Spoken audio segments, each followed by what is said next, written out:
A new day begins at the Explorer Academy. A young man proudly shows off his new mark. His friend looks on with an impressed, nervous smile. The blonde boy guy pulls him into a friendly embrace, but his words are a cruel, condescending whisper. The friendly facade shatters in an instant. He reflects on how dungeons and levels change the world, creating a system where he is the ultimate target. Suddenly, a voice cuts through his thoughts. It's Guy mocking him in front of the entire class. Our boy can only offer a weak, hopeful smile. He's relentlessly reminded of his status, level 0. He clings to the hope that things might change, but his optimism only fuels Guy's anger. This isn't the first time he's faced this torment. His entire life has been defined by that single number. He came to this new school hoping for a fresh start, but his old bully guy somehow followed him here, and just like that, his secret was out. A blimp overhead announces the daily rankings, a list of the top 100 explorers, the heroes of their age. He dreams of joining them, but knows no one would accept him. Suddenly, the crowd's attention is pulled away. A figure of impossible grace walks past them. Everyone is left completely stunned. It's the school's strongest student, also named Hinata, an S-rank prodigy, already a legend in these halls. She's the heir to the powerful Kamui family. The bell rings and it's time for class introductions. And our boy realizes the prodigy is his new desk mate. No pressure. He can feel the daggers being stared into the back of his head. The teacher calls on the next student for their introduction. She stands, her voice calm and clear. Kamui Hinata. The entire class is left speechless by her simple, powerful presence. A few students whisper, wondering if that's all she'll say. The teacher, slightly flustered, quickly moves things along. It's our boy's turn, and he blurts out his name. Suzuki Hinata. The classroom erupts. Another Hinata? What are the odds? He nervously explains the unfortunate coincidence of sharing her name. Kamui Hinata offers only a cold, silent stare in return. Later that day, the students arrive at their new home. He looks up at the imposing dorm building, a fresh start. A voice calls out his full name, Suzuki Hinata. He turns to meet the dorm mother, a woman named Kiyono. She hands him a rule book, stressing its importance. He can't help but notice the charming handmade illustrations inside. With the rules in hand, he heads inside to find his room. He suddenly remembers the welcome party for new residents. The scene shifts to the lively dorm cafeteria. A cheerful girl at his table suggests they form a party. She and another boy agree since their ranks are close. The girl then turns to him, finally noticing his presence. He introduces himself and quietly admits he's an F rank. The entire table freezes, the cheerful atmosphere gone. The girl apologizes, saying it's rare to meet a non-explorer here. He's confused. This is an academy for explorers, after all. He wonders how he was even accepted with such a low rank. He sips his drink, his gloved hand hiding his true mark. The world's ranking system is explained from S down to F. The girl tries to be encouraging, but her words only startle him. The girl explains that low potential doesn't mean you're weak. She stresses that rank is just a measure of what's possible. But Hinata realizes the level gap is the true barrier to strength. The other boy offers some hollow encouragement about hard work. But the girl immediately adds she's never heard of an F rank succeeding. Hinata is forced to confront the harsh reality of his situation. He's not just F rank, he's the infamous level 0. Back in his room, he collapses onto his bed, utterly defeated. A message from his sister pops up, full of hope for her own future. He can't bear it having told her not to contact him for a while. He remembers why he came here to provide for his family, but at this rate, that dream is completely out of reach. A fire suddenly ignites in his eyes. He sits up, a new resolve washing over him. He can't face his sister as a failure. He has to try something. Clenching his phone, he refuses to let his future be decided for him. His gaze is sharp, his determination absolute. And so, Suzuki Hinata arrives at the entrance of an E-rank dungeon. The dorm mother, Kiyono, had shown him the closest one for beginners. She'd warned him to be careful that an explorer's life is precious, a promise he made with a confident smile. He steps into the dungeon's reception area, but the front desk is completely deserted. Suddenly, a figure pops up from below the counter, startling him. A flustered receptionist welcomes him, asking if it's his first time. She recognizes his school uniform and prepares to issue a license, but she immediately panics, unable to find the required item. She asks him to wait, clearly having a very normal one at work. His attention is drawn to a single white orb on the counter, a crystal that measures potential, changing color based on one's rank. He decides to test the crystal, just to see it one more time. The moment his gloved hand makes contact, the orb turns pitch black. Hinata stares, his expression grim and unchanging. Potential is ranked by color, but black is the absence of any color at all. This is the very definition of level 0, a complete lack of ability. He feels himself being swallowed by a familiar, suffocating despair. A single thought echoes in the darkness. Why only me? Suddenly, a voice cuts through his bleak thoughts, startling him. The receptionist is back, cheerfully announcing she's ready. Talk about bad timing. She looks around the empty lobby, wondering where her customer went. With a sigh, she assumes he simply got tired of waiting and left. But Hinata is actually falling, pulled down by shadowy tendrils. The floor beneath him has become a gateway to a dark abyss. He plummets through the endless, terrifying void. Completely disoriented, he tumbles through the darkness. He lands hard on a solid surface, the fall finally ending. He finds his footing confused but relieved to be on solid ground. But all he can see around him is absolute, impenetrable darkness. In the distance, a massive, ominous castle is silhouetted against the stars. A system message suddenly appears. He's acquired the skill Dungeon Information. The skill immediately identifies his location, Lucifano's fallen heaven. He's trapped inside a dungeon, one with a terrifyingly grand name. Another alert rings in his mind. He's gained perimeter scan, but the new skill is accompanied by a splitting headache. He clutches his head, overwhelmed by a powerful mental assault. As he collapses, the system grants him abnormal status resistance. The pain is immense, but his new skill is already evolving to a higher level. He reaches out a hand into the darkness, pleading for help. The skill continues to evolve at an impossible rate, reaching its final form. A status window confirms it. He now possesses abnormal status nullification. His eyes snap open wide with shock and confusion. He finds himself lying on his bed, back in his dorm room. He sits up, wondering if the entire ordeal was just a dream. He's relieved, thinking he just passed out in the dungeon. But as he tries to stand, he realizes he's on the hard ground. The grim reality sets in. He's still trapped in the dungeon. He tries to recall what happened, the voice, the skills. It all felt so real. Another system window appears, granting him the skill list ability. So much for it being a dream. He stares at the list, confused as to why he's getting skills for free. Deciding to focus on survival, he resolves to find an exit. His perimeter scan skill proves incredibly useful, acting as a mental map. He realizes the air is toxic, and his nullification skill is the only thing keeping him alive. He looks out into the darkness, the distant castle barely visible. Suddenly he acquires dark vision, and the forest lights up before him. The universe is just handing out cheat codes now. He remembers reading about traps, but figures an E-rank dungeon can't be that bad. His search leads him to a small, dark pool of water. Overjoyed, he rushes towards the potential life-saving discovery. Even with hunger resistance, his throat is parched, so he dips his hands in. He scoops up the liquid, noting its strange color but dismissing it. Without a second thought, he takes a massive gulp. The taste is horrific, a decision he immediately and profoundly regrets. A system alert informs him his stamina recovery skill has evolved due to danger. He looks around, wondering where the danger is. A monster, perhaps? But his perimeter scan shows nothing nearby. He looks back at the pool, a terrible thought crossing his mind. He tests his theory, tossing a handful of the liquid onto the grass. The ground sizzles and melts.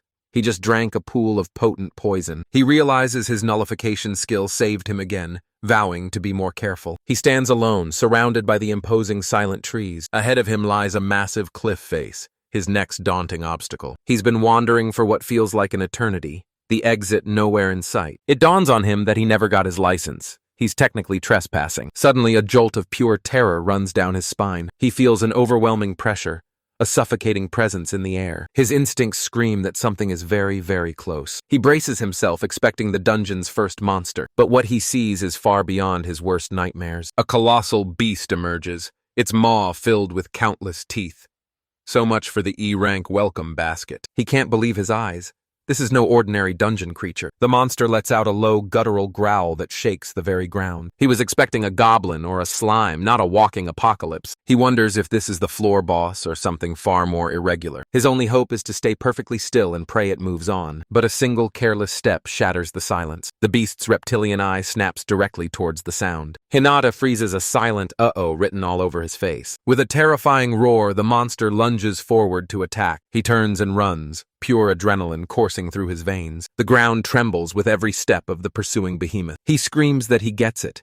This is a very, very bad situation, and right on cue, the system grants him the speed boost skill. The imminent danger immediately begins to evolve his new ability. His speed increases, the skill leveling up to its medium stage. He's now fast enough to run straight up the sheer cliff face. The beast can only roar in frustration, unable to follow his escape, but it's not giving up, clawing desperately at the rock wall below him. The continued threat pushes his skill to evolve yet again, to large. He becomes a blur of motion, a streak of pure speed. He lands safely on the ground, far from the cliff's edge, and just for good measure, the skill evolves one last time to extra large. He moves so fast he's just a blur against the trees. A system window confirms his skill has evolved to its absolute peak. With this newfound power, he tears through the dark forest. He finally stops catching his breath, thinking he's safe. But he realizes that speed means nothing if he's still lost. He bursts through the undergrowth into a clearing and finds his pursuer was waiting for him the whole time. The beast's eyes glow with an unholy predatory light. Hinata is out of breath and completely out of options, but despair quickly turns into a desperate resolve. He realizes that running is pointless.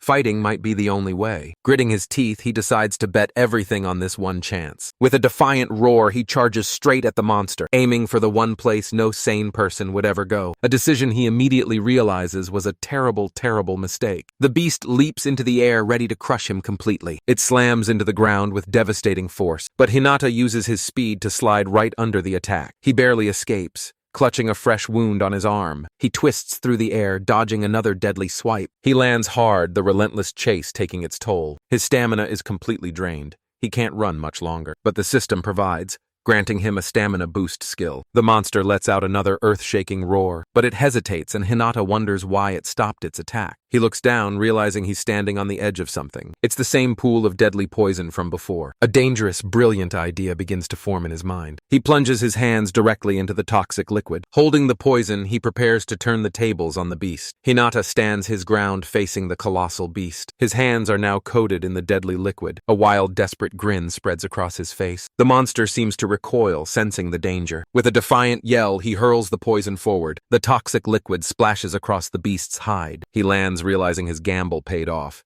It's afraid, but the monster ignores him, charging for the pool instead. It seems the beast really doesn't like his new cologne. Its massive claw descends, aiming to destroy the source. The attack misses, and the monster plunges into the pool. It thrashes wildly, now completely submerged in the poison. Hinata lets out a final determined battle cry. The beast is suddenly engulfed in searing flames. Hinata can only stare, stunned by his own victory. He recalls a guide saying monsters are defeated when you least expect it. He tosses the last of the liquid, confirming its potency. A small triumphant smile crosses his lips. He realizes the monster's remains could be useful, and the system grants him monster dismantling. The universe's skill delivery service is working overtime. He checks his status, seeing it's an active skill. It appears on his list ready to be used. He reviews his impressive list of passive skills. With a dramatic pose, he decides to test his new ability. A cloud of dust erupts from the massive corpse. The monster is instantly broken down into neat piles of resources. Hinata is ecstatic at the mountain of materials he's acquired. He examines the perfectly harvested bones and the thick, durable hide stacked beside them. But then he notices something else among the spoils. He holds a massive magic stone, far larger than any E-rank drop. He knows this stone is valuable, a key component for magic items. But a new problem arises: how to carry this mountain of loot home. He daydreams about a magic backpack, a skill for infinite storage. A hopeful glimmer appears in his eyes at the very thought. He muses on how much he'd love a skill like that, but his hope quickly fades, dismissing it as an impossible wish. And the universe immediately grants him spatial storage. Ask and you shall receive, I guess. With his new power, he looks out at the dark, imposing forest. He pulls up his new inventory, seeing all his items neatly listed. To test it, he summons a massive bone from thin air with a grin. He sends it back in an instant, amazed by the convenience. He then tries to store the poison water, a new experiment in mind, but the skill fails, leaving him to wonder about its limitations. Deciding not to dwell on it, he resolves to press onward. He stands at the edge of the clearing, ready to venture deeper. His face is grim, the battle having taken its toll. But from the darkness, another pair of eyes watches him. Hinata looks up, a sudden chill running down his spine. He thinks back on the monster he just managed to defeat, but a harsh realization begins to dawn on him. The cruel words of his bully echo in his mind.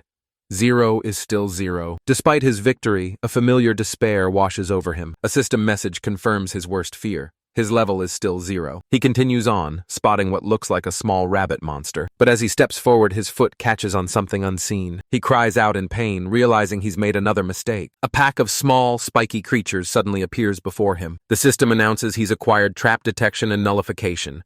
So that's what he stepped on. The creatures don't wait, lunging forward in a unified, speedy assault. The small creatures swarm him from all sides. He dodges a sharp, lightning-fast attack, and then another with surprising ease. He realizes they're actually incredibly slow, at least compared to the last monster he fought. Thanks to his speed boost skill, the world around him has slowed to a crawl. His perception of time has completely changed. He can see that their attacks are full of openings. With a determined clench of his fist, he prepares to fight back. He lands his first solid punch on one of the creatures, but his speed is high, not his strength. The attack barely registers. He throws another punch trying to find a weak spot, and another, connecting squarely with its face. But the creature is completely unfazed by the blows. Hinata lets out a frustrated roar, putting his all into it. And the system rewards his effort with bare-handed combat enhancement. Of course it does. His next punch sends the monster flying into a rock wall. He looks at his fist, ecstatic that he can earn skills through effort. He easily dispatches another one of the spiky attackers, and then another, his confidence growing with each strike. His new skill immediately evolves into martial arts.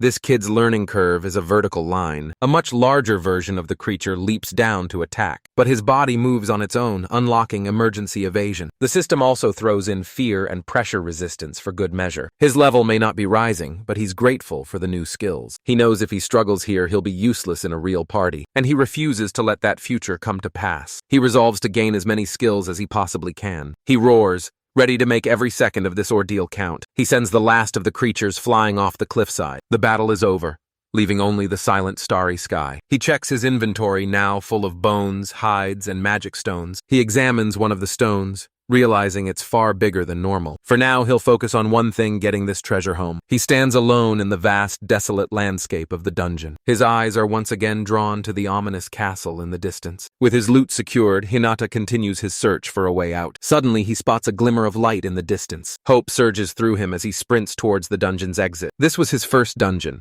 his first real test as an explorer. He takes a final step, leaving the suffocating darkness behind. He'd faced his first monster, a beast of impossible scale, and for the first time he felt a surge of genuine accomplishment. The world rushes back in a blinding flash of white. He finds himself back in the reception area, facing the clerk. She can only stare, shocked by his sudden, battered appearance. A loud crash echoes through the otherwise silent lobby. Hinata is completely bewildered by the sudden commotion. The receptionist has fallen out of her chair, asking if he's all right. She then scolds him for startling her. Apparently, silent entrances are rude. She recognizes him as the student from the day before. Hinata is stunned. He's been trapped in that place for a full day. The receptionist is just impressed he's alive, asking his next move. She points out he still needs a license and highly recommends it. He meekly agrees, earning a very unimpressed look in return. She presents a large, ornate book, instructing him to place his hand inside. Worn but resolute, Hinata reaches forward to complete the registration. His eyes are steady, ready to finally get his official start. But the receptionist's face contorts in utter disbelief. She leans in, asking what in the world she's looking at. Hinata calmly explains that he was born a level 0. Her brain seems to short-circuit at this revelation. Her shriek echoes through the building, startling passers-by. She immediately apologizes for losing her composure. The mark on his hand confirms the impossible truth. He reasons that even without levels, he can still make a living. It's all for his family to give his sister a better life. With a smile, she congratulates him on becoming an official explorer. He accepts his new license with a grateful, determined look. Just then, the daily rankings blimp makes a shocking announcement. A new number 1 has appeared with an unprecedented score. Hinata daydreams about seeing his own name up there one day. But for now, he'd settle for just a stable, quiet life. Elsewhere, his old bully guy stares at the news with a grim look. The S-rank prodigy Kamui Hinata seems intrigued by the news. The world is indeed about to change because of him. But for now, only one person suspects the truth. And our boy, the mysterious unknown, just smiles. With his license secured, Hinata heads to the buyback center. He places his massive magic stone on the appraisal machine, but the system returns an error. Appraisal impossible. He wonders what that could possibly mean. This is getting ridiculous. The machine directs him to a special counter for rare items. He tries the monster bones next with the exact same result, then the hide also unidentifiable. It seems none of his loot is from a registered monster. He concludes the only logical explanation is that the machine is broken. He tries one last item, a small stone from the lesser creatures. The machine lights up, offering him a staggering 300,000 yen. He can't believe a simple rabbit monster dropped a valuable magic stone. He decides to sell just one, not wanting to attract unwanted attention. With his first sale complete, he heads back to the dorms, utterly exhausted. As he arrives, he's spotted by a familiar, surprised face. It's the dorm mother, Kyono, welcoming him back. He quickly apologizes for his day-long absence, explaining his dungeon trip. She gently reminds him of her warning to value his life above all else. He asks if she believes his story, and she offers a simple, reassuring smile. Hinata is taken aback by her immediate, unwavering trust. She then notices his filthy uniform with a weary sigh. She calls out his name, getting his full attention, and with a warm smile, she congratulates him on becoming an explorer. Her words hit him with an unexpected, powerful force. A genuine, heartfelt smile breaks through his exhaustion and grime. Overwhelmed with gratitude, he can only offer a deep, sincere bow. It's finally real. Suzuki Hinata is officially an explorer. His first order of business is to deal with his battle-worn clothes. He reflects on Kyono's kindness, a welcome change of pace, but his quiet moment is interrupted by another student in the laundry room. The boy offers some friendly encouragement about getting used to the mess. He introduces himself as Fuji Hiroto, a fellow dorm resident. With introductions made, the epic battle against dungeon grime begins. Fuji asks which dungeon he tackled for his first run. He's surprised, noting most beginners aim for D-rank dungeons first. Hinata laughs it off, explaining he didn't exactly have a choice in the matter. The revelation that he went alone leaves Fuji completely stunned. Hinata just smiles sheepishly, agreeing to be more careful next time. Fuji then offers to team up, a gesture of genuine kindness. Hinata is touched, hoping he can one day be a useful ally in return. The school bell rings, signaling the start of another day at the academy. At his desk, Hinata sighs with relief as another school day ends, but his peace is shattered by a familiar, menacing voice. "Hey, level 0. He turns with a strange smile, trying to play it cool with Guy. Guy tells him he needs to borrow his face for a moment. Knowing he has no choice, Hinata can only offer a weak agreement. He reflects on their shared past. Guy has been his tormentor for years. For Hinata, his old bully was the very symbol of fear. But now, thanks to his new resistance skills, that fear is gone. He clenches his fist, believing his hard work might finally pay off. Guy leads him away from the classroom, ready to start the usual routine. A cruel, confident grin spreads across the bully's face. He throws a punch, aiming to put Hinata back in his place. Hinata watches the fist fly towards him, his eyes wide. But thanks to his speed boost, the attack seems to move in slow motion. He dodges with impossible ease, leaving Guy completely stunned. Hinata slips past him without a single scratch. Guy roars in frustration, unable to comprehend what just happened. He remembers a time when that same punch would have been terrifying. Hinata realizes the dungeon monsters were actually stronger than this guy. The bully is left speechless by this sudden shift in power. With a new resolve, Hinata prepares a counterattack of his own. He feels a strange power gathering in his hand, a feeling of certainty. A powerful gust of wind erupts from his simple hand chop. Guy is blown backward, completely caught off guard by the attack, and the system grants Hinata cold air resistance. From his own attack?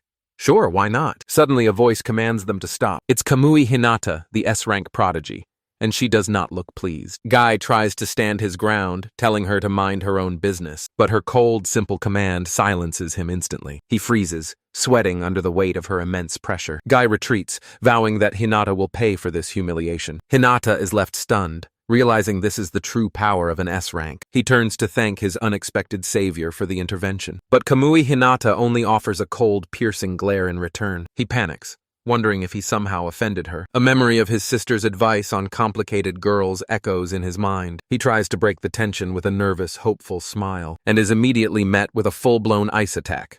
Well, that escalated quickly. The ground beneath him instantly freezes over in a sheet of ice. Sharp bicycles erupt from the walls, covering the entire hallway. The system grants him freezing resistance. Another day, another life-saving skill. He can't understand why she's suddenly trying to kill him. Her face is hidden as she speaks, her intentions a complete mystery. Hinata's expression hardens with a grim, desperate resolve. His only thought is to escape the suffocating, deadly cold. He doesn't know why this is happening, but he knows he has to run. With no other choice, he prepares to defend himself. With a desperate cry, he dodges her relentless assault. He pushes past her, trying to find an opening to escape. His hand makes contact with her arm as he slips by. And just like that, the S-rank Prodigy bursts into tears. Hinata freezes, completely baffled by this sudden turn of events. She collapses to the floor, apologizing over and over again. She explains through sobs that she was just too scared to hold back. Our boy is left speechless, trying to process the emotional whiplash. But in her mind, Kamui knows the truth. This boy is not normal. She recalls his smile, convinced he's been hiding his true power. She believes that no one else, not even the teachers, has noticed. She's been watching him ever since Guy first called him out, wondering how a level 0 could stand up to a monster like that. She was convinced he was about to finish Guy for good. Her fear had triggered her S-rank ability, the Ice God's protection, a power that constantly emits a deadly freezing aura, one she can barely control, where a single lapse means disaster. But Hinata had treated her lethal attack like it was nothing. In her mind, he was the true monster in this hallway. A primal fear of death had completely taken over. She had no idea how to handle a threat of his magnitude, and so the S-rank prodigy is reduced to a sobbing mess on the floor. Hinata, meanwhile, is trying to solve a puzzle with all the wrong pieces. Through her tears, she explains her power activated by mistake. He completely misreads the room, thinking she was scared for him. She continues to apologize, lost in her own misunderstanding. Hinata is left blushing and utterly flustered by the situation. He instinctively reaches out a hand to comfort her, awkwardly patting the head of the school's strongest student. He offers her a handkerchief, a simple act of kindness. Kamui can only stare, completely taken aback by the gesture. Hinata apologizes profusely, taking all the blame on himself. He stammers, trying to find the right words to say. He offers to do anything to repay her for saving him. Her expression shifts, a new idea sparking in her mind. She quickly adds a condition within reason, much to his surprise. Kamui looks at him, her mind racing with possibilities. She can't understand why this powerful boy is being so kind. She asks if he's truly serious about his offer. He confirms with a vigorous, almost comical headshake. She clutches the handkerchief, a deep blush spreading across her face. With a newfound resolve, she asks if she can request a favor. Hinata is shocked, still unable to believe he could be of any use to her. Come. We considers his offer with a thoughtful, serious expression. His sister's voice echoes in his mind, a simple rule: grant a girl's every wish. And so, for Kamui's sake, he helps the S-rank prodigy to her feet. The next day, life at the academy continues as usual. But now, Hinata finds himself walking alongside the school's strongest student. Elsewhere, another student smugly identifies her infamous ice god's protection. Kamui reflects on how her stoicism is a cage to contain her immense power. Hinata, however, just thinks she's a normal girl who's scared of bullies.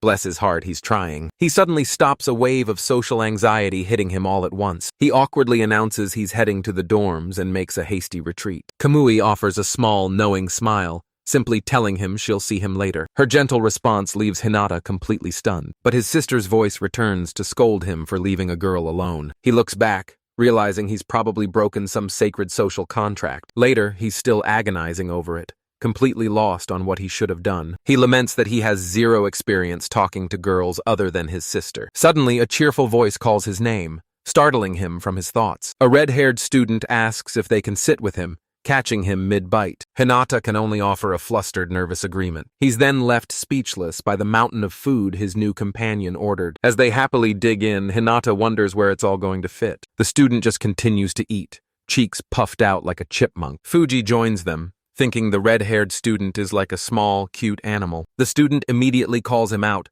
complaining about being seen as unmanly. They then ask Fuji why he looks so troubled. Fuji can only sigh, admitting to himself that he just doesn't understand girls. Hinata explains he was just walking with Kamui since they live in the same dorms. He then starts quoting his sister's advice about being a gentleman. The red-haired student bursts out laughing, asking if he's doing an impression. They point out that his sister's advice is valid, but only from his own point of view. The advice hits Hinata like a lightning bolt. It's not about his rules. He panics, realizing he's been making this all about himself. His new friend offers a simple solution: just ask her. Hinata learns that a woman's heart is in fact a complex thing. The friend jokes about meeting his sister, but Hinata is not amused. The next day, a new challenger waits at the academy. Hinata finds himself in a private training hall with Kamui. He smiles, ready to help her with the favor she requested. Kamui accepts with a sharp, determined cry. She closes her eyes and a familiar, deadly aura begins to build. She struggles to contain the immense power within her. A wave of pure ice energy erupts, filling the entire room. Hinata braces for impact, certain this is the end for him. But Kamui cries out in shock, having lost control once again. She looks on, confused as to why he's still standing there, unharmed. With a grim look, she decides this is exactly what she needs. She clenches her fist, determined to conquer her own power. Her goal is clear: to finally master the ice god's protection. And to do that, she needs him to push her even further. Hinata is left completely dumbfounded by her request for more. She demands that he stare at her, leaving him utterly speechless. This is not the training regimen he was expecting. He finally understands this was the favor she wanted to ask. Elsewhere, Guy seethes, blaming Hinata for Kamui's instability. Back in the hall, Hinata agrees to her strange request. He believes this is the only way he can truly help her. Kamui watches him, her eyes filled with a new resolve. Hinata steels himself, ready to face whatever comes next. She believes he is the key to helping her overcome this weakness. She asks why he's hesitating, leaving him a flustered, blushing mess. With a look of grim determination, Hinata prepares for the task ahead. Kamui grits her teeth, struggling against her own power. Hinata focuses his gaze just as she asked. Her eyes narrow, her concentration absolute. She pushes herself harder, trying to contain the energy. But once again, the power bursts forth uncontrollably. She's sent flying, overwhelmed by the backlash. Hinata rushes to her side, asking if she's all right. She looks up, wondering if he's somehow gotten stronger. He denies it, completely unaware of his own growth. After all, his level is still stuck at a firm 0. She apologizes for crying, but he insists it's his fault. She asks why he's being so kind to someone like her. The question leaves Hinata a blushing, stammering mess. He explains that it's his duty to take responsibility. Besides, his sister would never let him hear the end of it. The mention of his sister seems to break the tension. With a genuine smile, she notes how expressive she's become. He finds himself admiring her resolve to face her fears. Meanwhile, their training has left a bit of a mess. They step out into the aftermath of her power. The entire area is now a winter wonderland. Hinata wonders how they're going to clean this up, and the system provides, granting him ice fusion. Talk about convenient. He's shocked, thinking his own power is melting the ice. But Kamui explains her ice doesn't melt that easily. He can only conclude this is a gross abuse of power. He doesn't want her to get in trouble for this. With a new resolve, he decides to handle it himself. His skill immediately evolves into absolute 0. Kamui can only watch, puzzled by his sudden outburst. With a determined cry, Hinata prepares to unleash his new power. He activates absolute ice fusion, a skill he just invented, apparently. He stares in shock as the ice doesn't just melt, it vanishes. Kamui is left completely speechless by the impossible display. Hinata turns to her, relieved that she won't get in trouble now. She can only mutter in disbelief. Her world turned upside down. A new day begins, but things are no longer the same. Other students gossip as they see the ice princess walking with a boy. Hinata awkwardly apologizes for the unwanted attention. Kamui simply says goodbye, ready to part ways for the day. But Hinata panics, suddenly calling out her name. She turns back, her expression calm and questioning. Flustered, he offers to walk her home, trying to be a gentleman. He immediately backpedals, thinking he's overstepped his bounds. She asks why he'd want to, believing she's not fun to be around. He explains it's to prevent any more misunderstandings or trouble. With a bright smile, he says he wants to take full responsibility. His words hit her with the force of a physical blow. She's left flustered, unable to form a coherent thought. With a deep bow, she shyly accepts his offer. He then uses his skill to nullify her freezing aura. The universe's personal problem solver at your service. Kamui is completely overwhelmed by his kindness. She looks up, her face flushed as she whispers a thank you. Hinata is just as flustered, barely able to look at her. He stammers out a, "You're welcome," the awkwardness palpable. And so, the two of them begin their walk home together. Kamui smiles, wondering what kind of person he truly is. Hinata, meanwhile, is just worried about what his sister would think. He offers his hand again, a simple kind gesture she accepts. Their destination is revealed, the grand estate of the Kamui family. Hinata is left wondering how his life took this particular turn. He's greeted by a woman who introduces herself as Kamui's mother, Irina. He stammers out his own name as Irina says she's heard all about him. Her demeanor shifts, accusing him of making her precious daughter cry. And just as quickly, she invites him inside with a disarming smile. He steps into the vast traditional estate of the Kamui family. He's led to a waiting room and offered a cup of tea. A maid informs him that the young lady will be with him shortly. Hinata feels completely out of his depth in this formal setting. He looks out into the garden and spots a lone figure sitting by the pond. Deciding to be polite, he offers a nervous, friendly greeting. The old man looks up, surprised that the boy could even sense his presence. Hinata just offers a sheepish smile, confirming that he did, and the system grants him stealth detection. Of course it does. The old man's gaze is intense, as if peering into his very soul. He suddenly smacks Hinata on the head for spacing out. The attack earns Hinata mind-reading resistance. Getting hit is just skill farming now. The old man seems impressed, noting that the boy is tougher than he looks. With a hearty laugh, he praises Hinata's sharp senses. Our boy, meanwhile, has absolutely no idea what is happening. Suddenly, the sound of hurried footsteps breaks the silence. Kamui appears, now dressed in a stunning traditional kimono. Hinata is left completely speechless by the sight of her. He can only blush, trying to find the right words to say. He blurts out that she looks absolutely incredible. His heartfelt compliment leaves Kamui flustered and overjoyed. The quiet sounds of the garden fill the momentary silence. The two of them sit together, the air thick with awkward tension. Hinata realizes they're sitting much closer than he's used to. He's so flustered he can barely breathe, overwhelmed by her presence. His body betrays him, a sudden and urgent need arising, and the system grants him waste decomposition. The universe really has a skill for everything. Irina returns, bowing deeply with a maid by her side. The three of them sit together as Hinata politely compliments the tea. But Irina's expression turned serious, announcing it's time to begin. Hinata is left completely bewildered by the sudden shift in tone. She presents a sleek black briefcase, opening it before him. Inside is a single ornate credit card from the Kamui Corporation. Arena offers it to him, a blank check for his troubles. Hinata's mind races, realizing this could solve all his family's problems. But Kamui objects, insisting this wasn't part of their agreement. Our boy can only stare, caught in the middle of a family drama. Kamui demands to know why, but her mother just smiles sweetly. In fact, Irina seems overjoyed, tears welling in her eyes, a reaction that leaves both teenagers completely stunned. She explains it's been years since her daughter has spoken to her like this. Kamui looks away, confirming the sad truth of their relationship. Hinata realizes her stoic persona isn't just for school. The weight of her lonely life hits him like a ton of bricks. Irina explains that Kamui trained tirelessly for this very moment. A fire ignites in Hinata's eyes,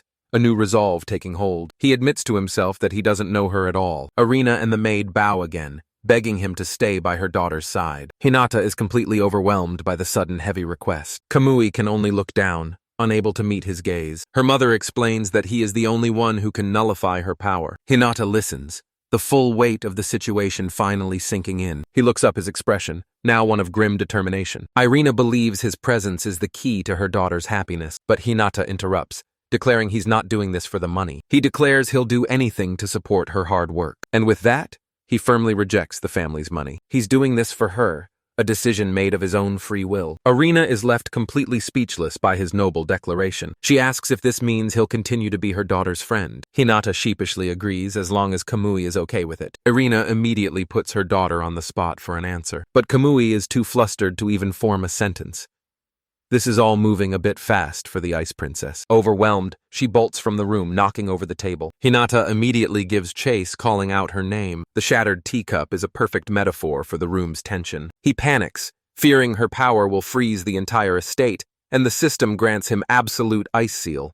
Of course it does. He reaches out, trying to stop her from running away. Kamui flees down the long traditional hallway, but Hinata is determined not to let her go. His expression is one of pure, unwavering resolve. Kamui thinks it might be better for everyone if she just disappears, and just like that, she vanishes from sight. Suddenly, a katana is drawn from a nearby display. Hinata's instincts kick in, earning him the absolute concealment skill.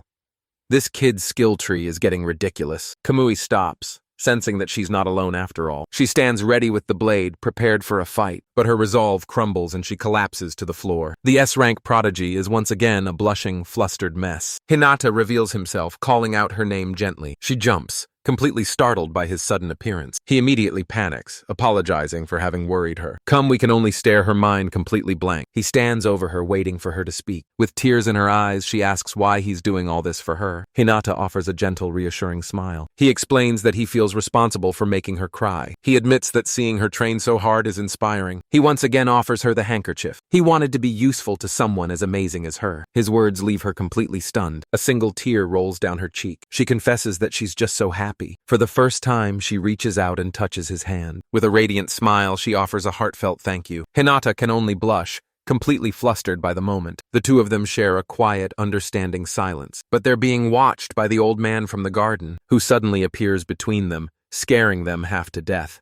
Talk about a mood killer. Kamui recognizes him as her uncle. The old man laughs, pleased that she's found a good one. He asked Hinata how he's nullifying her power. The old man's expression turns sharp at the mention of a skill. He asks if Hinata knows anything about the true nature of skills, but he grins, saying that knowledge doesn't come for free. He points at them, a brilliant idea forming in his mind. He suggests Hinata become his grandson by marrying Kamui, a suggestion that earns him a swift kick from his knees. Hinata's brain has officially stopped working. Kamui begs him to forget everything as he gets a terror defense skill, because of course he does. After the chaos subsides, they return to the main house. Irina welcomes them back as if nothing happened, but another figure is waiting for them in the shadows. A stern man introduces himself as Kamui Akira, her father. Hinata offers a terrified formal introduction. Meeting the parents is going great. Kamui greets her father with a bright, welcoming smile, a reaction that leaves the stern head of the family completely stunned. She smiles, admitting she never thought this day would come. Akira turns to Hinata, offering his profound, booming gratitude. Hinata can only offer a nervous smile in return. Her parents admit they've dreamed of seeing her smile like this again. With the family reunion complete, Hinata prepares to leave, but Kamui calls out his name, stopping him at the gate. This day just keeps getting longer. He turns, asking what's on her mind. She hesitates, her hands nervously clasped together. She asks him to call her by her first name from now on, a request that sends our boy into a full-blown panic. He quickly tries to backpedal, thinking he's misread the situation, but she clarifies, saying she just needs time to prepare herself. The thought of being on a first-name basis is just too much for him. She admits she's not mentally prepared for it either. They agree he can do it whenever he feels ready. No pressure. They exchange goodbyes, telling each other to be safe. She offers a final gentle wave as he departs. But the moment he's gone, her smile fades completely. Her mother watches from the doorway, a concerned look on her face. But her concern quickly melts into a knowing smile. She asked if Hinata has left for the night. Irina notes what a good person he is, and Kamui agrees. Her mother promises that the entire Kamui family will support him. After all, he's the one who brought back their daughter. Kamui's expression remains distant, her thoughts unreadable. Irina was happy to see her smile, but worries what will happen when he's gone. Kamui simply states that she's returning to her room, and with a quiet good night, the eventful day finally comes to an end. The door to a private training hall slides open. Kamui steps inside, ready to continue her solitary battle. Her expression is grim, her resolve unshakable. Elsewhere, Hinata arrives at the entrance of an E-rank dungeon, a common sight, unlike the rare A-rank dungeons of the world. He's determined to acquire more skills to stand by Kamui's side, but his path is blocked by a stern-looking guard. The man asks to see his license before allowing him to pass. Standard procedure. He then asks to confirm Hinata's current level. With a confident smile, Hinata presents his hand, marked with a 0. The guard is shocked, refusing to let a level 0 enter alone. Dejected, Hinata watches as other explorers are waved through. He wonders if there's a way to sneak past the gatekeeper, and then he remembers he has a skill for that. How convenient. He activates absolute concealment, preparing for some light trespassing. He walks right past the guard, completely unseen. Hinata is amazed that his new power is actually working, but the skill suddenly deactivates, causing him to cry out in pain. A familiar, arrogant voice cuts through the air. It's Guy, who has also been stopped by the very same guard. The bully scoffs, annoyed at being delayed for such a weak dungeon. He shoves past, leaving Hinata to watch from the sidelines. The guard can only sigh at the attitude of today's youth. With the coast now clear, Hinata finally steps inside. He finds himself in a grassy field as a new system window appears. He's confused. This dungeon is called the Troll's Den. He realizes this isn't the same dark, terrifying place from before. He stands alone trying to process this new, unfamiliar environment. Nearby, another explorer confidently swings his sword. His target is a small, terrified-looking slime. A truly epic battle. A blonde girl with a spear easily dispatches the creature, while another student brings down a massive axe. The slime monster is defeated in a single coordinated strike. The party of 3 celebrates their easy victory. Hinata watches them from a distance with an admiring smile. He finds his own slime and gains the monster analysis skill. He names the creature Koru, finding its texture surprisingly pleasant, but his gentle squeeze ends with a sudden messy pop. Covered in goo, he earns hand strength adjustment. The universe's skill delivery service strikes again. He's soon surrounded by the remains of countless defeated slimes. With his new skill, he's now a master of slime squishing. But he's disappointed that none of them have dropped a magic stone. The other party spots a slime flying through the air, thinking it's a rare variant. It's just Hinata, holding his new friend aloft, completely oblivious. The other explorers watch, baffled by his strange behavior. Their leader grows angry, ordering his team to attack the boy. But the slime stretches out, trying to protect Hinata from the threat. He vows to protect his new friend, a promise made to a blob of goo. His escape leads him to a strange wooden dock. He stops on a circular platform, wondering what it could be. The platform activates, sending his slime friend flying into the air. Koru lands safely on the dock, now separated from Hinata. Hinata cries out, realizing he's accidentally teleported his friend away. Elsewhere, Guy ventures deeper into the dungeon's caverns. He looks determined, but the pressure is clearly getting to him. A low growl echoes as a pair of tusks appears from the darkness. He's come face to face with the dungeon's floor boss. Hinata's analysis skill identifies it as a troll, weak to fire. The massive beast swings its club with devastating force. Guy barely manages to dodge the powerful sweeping attack. Guy strains, his weapon barely holding back the beast's power. With a desperate cry, he puts everything into his defense. But his frustration grows. This isn't going as planned. Suddenly, a blast of magic slams into the troll's side. The other party has arrived, wondering what's going on. Their swordsman leaps into the fray without hesitation. He lands a powerful, decisive blow on the monster's head. In an instant, the massive beast is brought down. Hinata is completely captivated by their teamwork. Now that's an adventuring party. But their leader is already facing down another troll. He plants his feet, clearly annoyed by the interruption. Guy looks up, completely bewildered by the turn of events. He can't believe what he's seeing. A second troll stands before him, an impossible sight. He braces himself, preparing for another round. The bully lets out a roar of pure frustration. Hinata watches from the sidelines, his eyes wide with fear. The beast's club smashes into the ground with incredible force. He's now surrounded, realizing the dungeon rules have been broken. Hinata tries to make sense of the chaotic situation. The other party's leader is thrown back by the assault. The swordsman calls out, offering to help the struggling student. Guy is stunned by the unexpected offer of an alliance. The two groups joined forces, fighting back against the monsters. Their combined strength begins to turn the tide of the battle. Even Guy manages to land a powerful clean strike. He narrowly avoids a swipe from the beast's massive claws. The relentless battle is clearly taking its toll. The swordsman thanks him, acknowledging their teamwork. But they're left wondering why 3 bosses appeared at once. Hinata can only stare, realizing a 3rd boss has appeared. The other party decides to collect their loot, leaving Guy to recover. Their leader offers some friendly advice about not overdoing it. His new allies note his strength, but also the risks of going solo. They remind him that in a dungeon there are no second chances, but Guy's expression hardens as if he's already accepted that risk. The silence of the cavern hangs heavy after the battle. Hinata, still hidden, tries to make sense of the impossible situation. He realizes each party's presence spawned a separate floor boss, and a terrible thought dawns on him.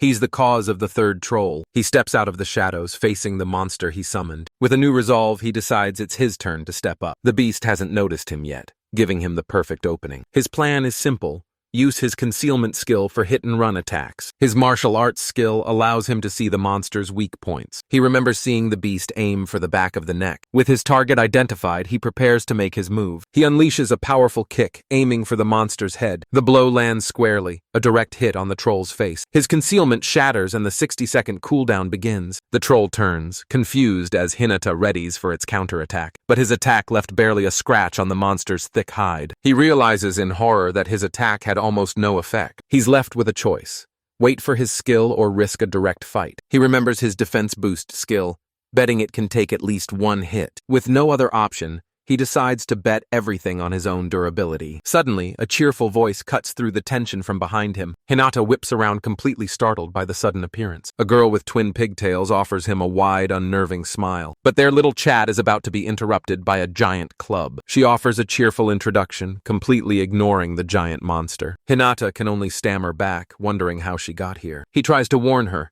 pointing out the very large, very angry troll, but she just pats its back, casually saying it's already taken care of. The massive beast's head begins to droop forward, and with a thud, it collapses, leaving Hinata completely stunned. He wonders if it's just playing dead, its hands still twitching. The girl just puffs her cheeks, seemingly annoyed by his caution. She laughs it off, telling him a monster is defeated when it's defeated. Simple as that. She pokes the fallen beast, showing a complete lack of fear. Hinata, however, is a blushing, flustered mess. He turns away, covering his eyes as she asks what's wrong. He stammers that he saw something he shouldn't have. The girl is completely confused by his sudden panic. She then lifts her skirt, revealing she's wearing shorts underneath. Problem solved, I guess. She giggles at his reaction, teasing him for being so flustered. Our boy can only hide his face, wishing the ground would swallow him whole.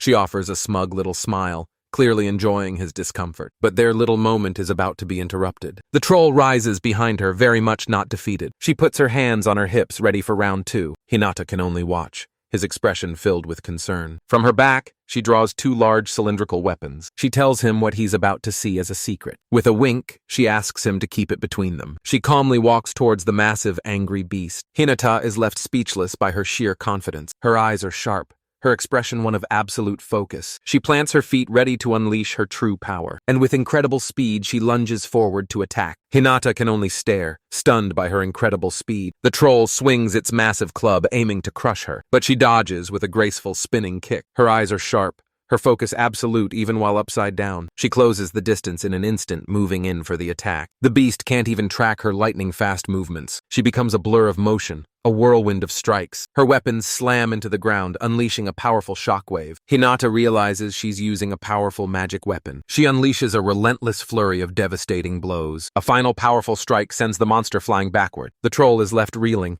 enveloped in a cloud of dust. She stands her ground, the battle seemingly over. With a calm breath, she lowers her weapons. She turns to Hinata with a bright, victorious wink, but she looks around, wondering where he's disappeared to. Hinata, meanwhile, is trying to sneak away using his concealment. He figures it's best if she just forgets she ever saw him, but her expression shifts, her senses on high alert. With a single decisive stomp, she zeroes in on his location, and just like that, she appears right behind him. So much for a clean getaway. Hinata is completely startled by her sudden appearance. The girl's expression is one of pure unnerving intensity. She throws her arms up, demanding he reveal himself. Hinata panics, realizing he's been caught. She pouts, annoyed that he's still hiding from her. She then threatens to cry if he doesn't come out.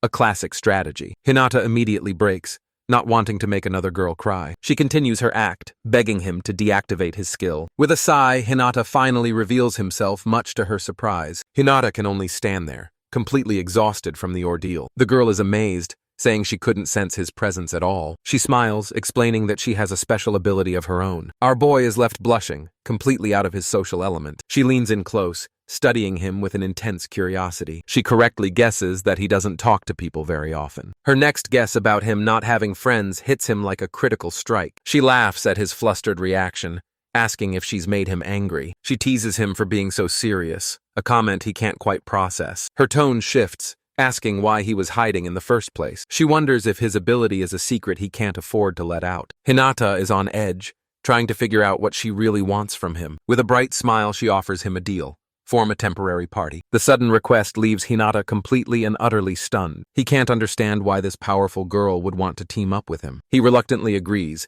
figuring he has no choice if he wants to keep his skills a secret. She celebrates their new partnership, grabbing his hand in excitement. Her joyful cheer echoes through the now quiet cavern. Hinata can only stare, completely baffled by her boundless energy. She then pulls out a picnic blanket, suggesting they wait for the boss to respawn, as one does. Hinata asks where she pulled her weapons from, guessing she has spatial storage. She pats the ground, inviting him to sit and get comfortable. She suddenly realizes they've skipped a crucial step.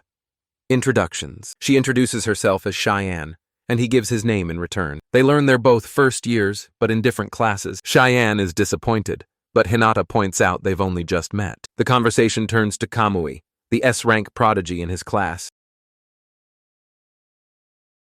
Cheyenne smirks, hinting that a powerful rival is closer than he thinks. Hinata is confused, just as the troll responds right behind them. They both leap into action, ready for round 2 against the floor boss. Cheyenne leaps into action, telling Hinata to circle around the beast. Hinata is stunned, realizing this is his first real party battle. She soars through the air, a blur of motion and steel. The troll roars in fury, ready to meet her charge. Following her lead, Hinata uses his speed to flank the monster, but his speed is far greater than she ever anticipated. She can only stare, shocked by his impossible velocity. His eyes are sharp, his focus absolute as he closes in. He lands a powerful blow directly on the monster's jaw. He uses the momentum to launch himself back into the air. Cheyenne is left speechless by his coordinated lightning-fast assault. The force of his attack drives the massive beast into the ground. She asks if he's already taken it down, completely amazed. Hinata notes that hitting the weak spot was surprisingly effective. Cheyenne offers him all the loot from their shared victory. He happily accepts,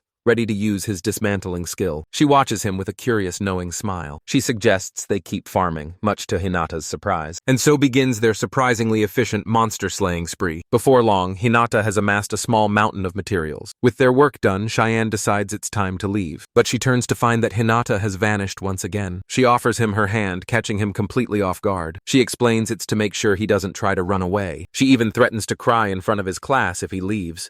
A truly devastating tactic. Defeated, Hinata is led out of the dungeon by the hand. Cheyenne hums a cheerful tune, completely pleased with herself. Our boy, meanwhile, is having a full-blown social anxiety meltdown. They finally reach the exit, and she tells him to deactivate his skill. With a flash of light, Hinata reappears, much to her delight. Cheyenne teases him, glad he didn't try to run away. Her playful, formal address leaves Hinata completely flustered. He explains he's used to it thanks to his sister. Cheyenne is intrigued, noting his mannerisms remind her of family. She compliments his incredible concealment skill. He tries to downplay his strength, calling himself average. But she gives him a look that says she knows better.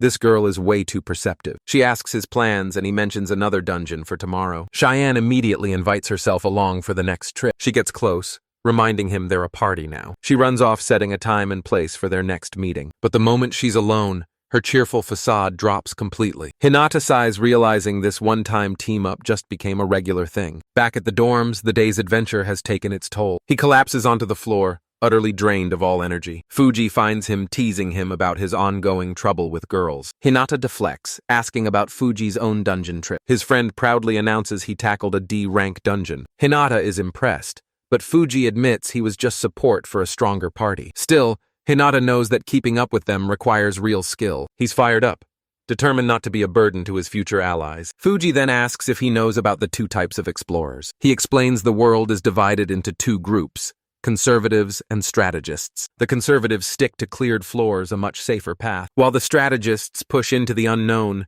facing death at every turn. Hinata can't understand why anyone would choose such a dangerous life. Fuji explains that the high risk comes with incredible rewards. The main prize is a high spot on the exploration rankings. The very best receive unbelievable support from around the world. And, he adds, there's also a very special secret reward. Fuji explains this reward is something beyond human reach. He admits his ultimate goal is to become #1 in the world. Hinata is completely stunned by his friend's lofty ambition. Fuji adds that the current #1 unknown is considered unbeatable. If only he knew. The next day arrives, bringing a new set of challenges. Back in his room, Hinata reflects on the mysterious top-ranker. Fuji wonders aloud what that special reward could possibly be. Hinata decides he'll ask about it when the time is right. The clock on the wall ticks ominously towards 9:45. Hinata suddenly realizes he's late for his meeting with Cheyenne. He remembers her warning not to be late for their 10 a.m. appointment. He frantically gets changed, knowing he's already cutting it close. Rushing out the door, he dreads the lecture he's about to receive. But Cheyenne is waiting for him with a patient, knowing smile. Their destination is another E-rank dungeon, E90. Inside, Cheyenne stands in a clearing bathed in sunlight. She offers a smug look as if she knew he'd make it. She playfully grabs him, much to his flustered surprise. His dungeon information skill identifies their new location. Hinata is just relieved his speed boost skill saved the day. Cheyenne suddenly points towards something deeper in the forest. A small winged creature lands gently on her finger. Hinata is startled as she appears right behind him. She scolds him for not revealing himself sooner. She pouts, annoyed that he found her so easily. With their reunion complete, they venture into the woods. Cheyenne points ahead, announcing she's detected a monster. Hinata is shocked,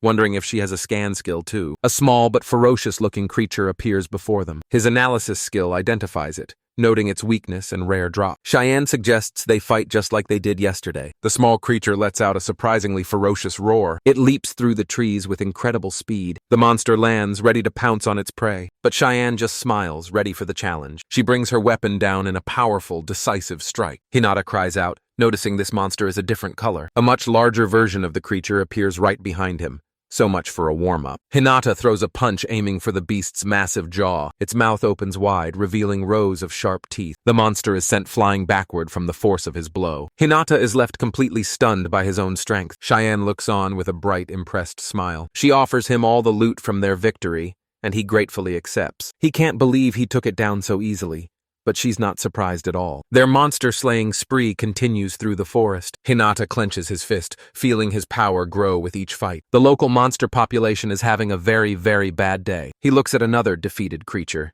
getting used to the rhythm of battle. Cheyenne suddenly calls out his name, pointing ahead. She's found the entrance to the dungeon's boss room. Hinata gulps, realizing he's about to face his next big test. Cheyenne grabs his hand, ready to charge forward. She pulls him along, her excitement completely infectious. They arrive at a large circular platform in a stone room. Hinata notes the lack of other explorers, but Cheyenne is focused on the boss. She explains this dungeon's entrance moves randomly after each clear. With a grin, she pulls him towards the teleporter.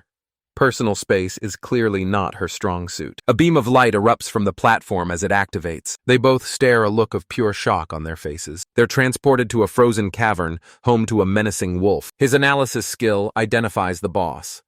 Giga, weak to light. The ground trembles as the beast makes its presence known. It's the floor boss, a creature of immense size and power. Hinata screams in terror, while Cheyenne is just thrilled by the challenge. The beast lunges forward, its maw wide open for the kill, but Hinata meets its charge with a powerful direct punch. He recalls the basics. In a two-person party, both must be vanguards. They split up, flanking the monster from both sides. Cheyenne tells him to stick to the plan and watch its attacks. The beast's jaw begins to glow with a dangerous energy. She warns him that it's about to breathe fire. A fire-breathing wolf, sure. Why not? Hinata uses his speed to narrowly dodge the fiery blast. He lands hard, the force of the explosion shaking the ground. With a burst of speed, he puts distance between himself and the flames. He looks back, shaken but unharmed by the close call. The wolf unleashes a torrent of fire across the entire cavern. A massive wave of destruction sweeps towards Cheyenne, but she stands her ground ready to meet the attack head-on. Hinata can only watch, horrified by the sheer scale of the attack. Her weapon hums with a powerful, concentrated energy. A wild, determined grin spreads across her face. She unleashes a massive shockwave, dispersing the flames completely. Hinata is left speechless by her incredible display of power. The two forces collide, leaving the battlefield scorched and chaotic. The beast roars, undeterred by her powerful counter. Cheyenne closes the distance, landing a solid blow on its head. The monster recoils, preparing to retaliate with another attack. Seeing his opening, Hinata rushes in from the side. He slides low, aiming a powerful kick at the beast underbelly. Cheyenne readies her weapons, preparing to unleash another devastating attack. They become a whirlwind of coordinated chaos, attacking the beast from both sides. With a final determined roar, Hinata puts everything into his next blow. He dives from above, bringing his full weight down on the monster's back. The sheer force of his attack drives the massive wolf into the ground. Cheyenne can only stare, completely stunned by his overwhelming power. The beast lies motionless, its reign of fiery terror finally at an end. She celebrates their victory, cheering that Hinata has taken it down. Hinata looks on, barely able to believe the fight is actually over. Cheyenne smugly confirms that the monster won't be getting up again. They both laughed, surprised at how easily they defeated the floor boss. Hinata gives her all the credit, a compliment that catches her off guard. She gives him a knowing look, clearly impressed by his modesty. With the battle won, they venture back into the sunlit forest. They both turned back, a look of surprise on their faces. Just as she said, the entrance to the boss room has completely vanished. Hinata examines a rare potion drop, realizing its incredible value. Cheyenne suddenly complains that all that fighting has made her hungry. With a cheerful wave, she suggests they head into town for a meal. She suddenly latches onto his arm, leaving Hinata completely flustered. She seems confused by his sudden panic, asking what's wrong. She teases him, saying she'll disappear again if he lets go. Our boy is just trying to survive this social encounter. He asks her name and she leans in close, her expression unreadable. With a quiet voice, she apologizes in advance. Hinata is left completely bewildered by her sudden shift in tone, but she just offers a bright smile, promising to do her best. Their adventure takes them out of the dungeon and into the city. They find themselves surrounded by the bustling afternoon crowds. Cheyenne clings to his arm, much to Hinata's very public discomfort. Cheyenne asks what's wrong, noticing a strange shift in the city, but Hinata is completely frozen, a look of panic on his face. He realizes she's trembling, afraid of something in the crowd. He calls out her name, trying to understand what's happening. She's clearly in distress, overwhelmed by the people around them. He looks around, trying to find the source of her fear. A memory surfaces of his sister overwhelmed by a similar crowd. He wonders if Cheyenne is experiencing the same thing. Apparently, social anxiety is a family trait. Perhaps she has a deep-seated trauma related to large groups. She looks up at him, desperately asking how to make it stop. Her confident facade has completely crumbled away. She clenches her fist, trying to fight back the rising panic. Hinata's expression hardens with a new resolve. He remembers someone saying that everyone carries their own burdens. Cheyenne can only offer a quiet, pained apology, but he tells her there's nothing to be sorry for. He leads her to a quieter street, hoping it will help. But the change of scenery doesn't seem to be enough. He gently places a hand on her shoulder to steady her. He asks her directly what's causing her so much pain. She covers her face, unable to answer. It seems she's being assaulted by more than just the crowd.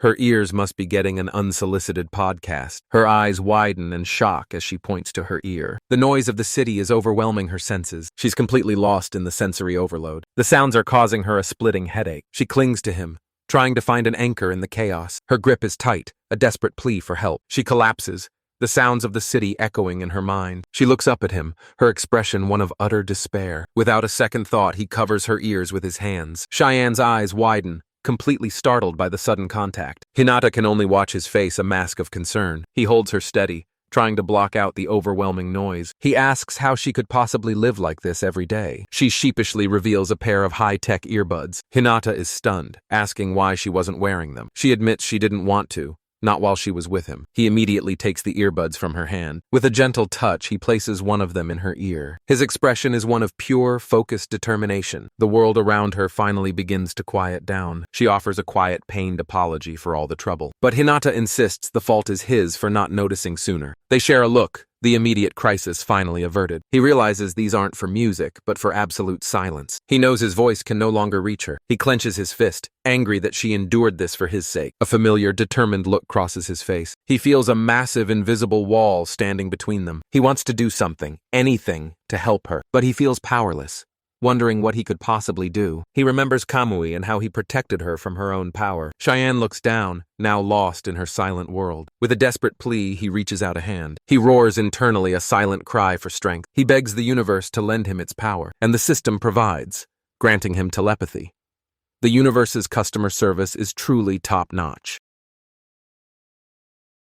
He walks away thanking his new partner in his mind. Hinata looks down, his expression unreadable and grim. Cheyenne is stunned hearing her name in the silence. She looks down, her world still a chaotic mess, but his voice cuts through clear as day. He tells her a sad face doesn't suit her at all. She stammers, wondering how this is even possible. She can hear his voice and only his voice. Hinata smiles, his new skill working perfectly. Overwhelmed, she throws her arms around him.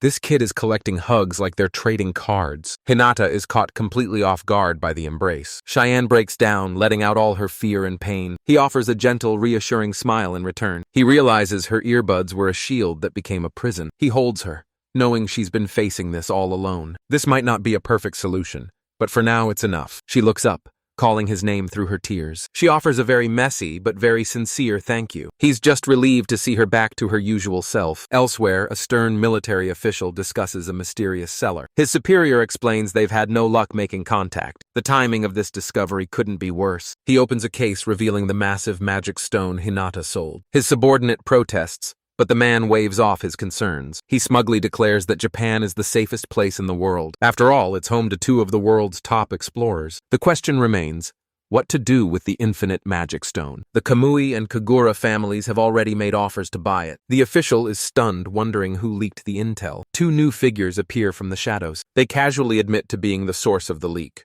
Well, that was easy. The official can only sigh, his day getting more complicated. The official explodes with rage over the massive security leak. A woman from the Kamui family demands the stone be handed over, but a man from the rival Kagura family refuses to be outdone. The two begin to argue over which family has contributed more. They both turn to the official, demanding he choose a side. The argument escalates into a full-blown standoff.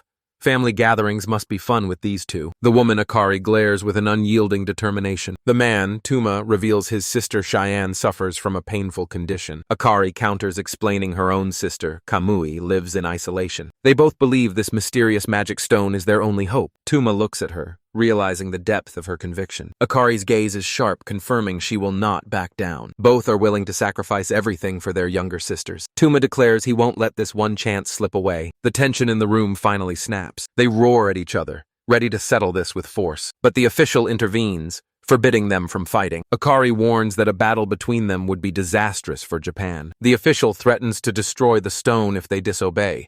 A classic, if I can't have it, no one can move. Defeated, the two rivals reluctantly stand down. He offers a compromise, find the seller and get another stone. He introduces Kagura Tuma, Japan's third strongest explorer, and Kamui Akari, the nation's second strongest. Elsewhere, Cheyenne points excitedly, her spirits completely lifted. She's a different person, no longer weighed down by her pain. Their journey together leads them to a quiet cafe. They step inside, greeted by the welcoming staff. Hinata smiles, but Cheyenne seems taken aback by the interaction. He explains he's mouthing the words to match his telepathy. Cheyenne is overjoyed, finding his thoughtful solution absolutely perfect. Cheyenne excitedly places their order at the counter. She proudly presents a massive, decadent-looking drink. He asks if this is what she wanted, and she happily agrees. She admits she's always wanted to share one with someone. With a smile, she offers him the first sip. Hinata is stunned by the taste, a perfect blend of sweet and bitter. Cheyenne smirks, asking if he's impressed by her choice. He smiles, noting her playful nature reminds him of his sister.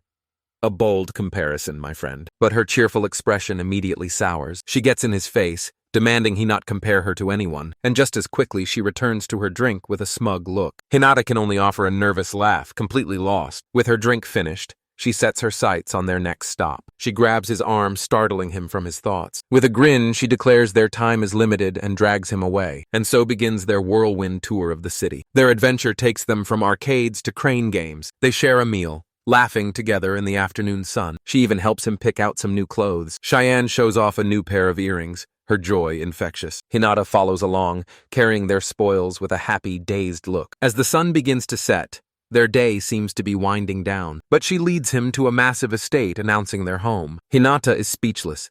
This mansion makes the Kamui estate look like a starter home, but Cheyenne just stands at the gate, her arms crossed. An awkward silence falls between them as she refuses to move. He calls out her name, sensing something is wrong. With a quiet voice, she admits she doesn't want to go back. Her eyes are filled with a deep, unreadable sadness. He tries to reason with her, saying her parents will be worried. She dismisses his concern, saying it's not a problem at all, but Hinata suddenly realizes who she is. Kagura Shion. He asks why she never bothered to tell him her full name. She explains that the Kagura family is just as powerful as the Kamui clan. She didn't want him to treat her any differently because of her family. She quietly notes how kind he's been to her the entire time. With her hands on the gate, she calls out his name one last time. She asks if he'll still spend time with her in the future. Hinata is caught off guard, a flustered smile on his face. He tells her, of course he will.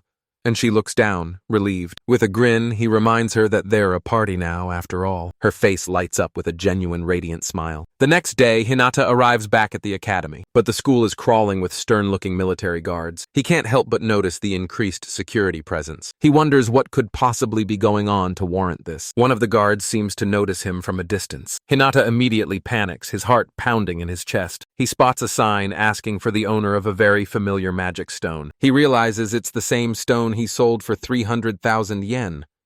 Well, this is awkward. He tries to process why the entire military is looking for him. The guard turns, his gaze sharp and suspicious. He can feel the man's eyes boring into him, searching for something. Hinata freezes, trying his absolute best to look innocent, and the system grants him poker face.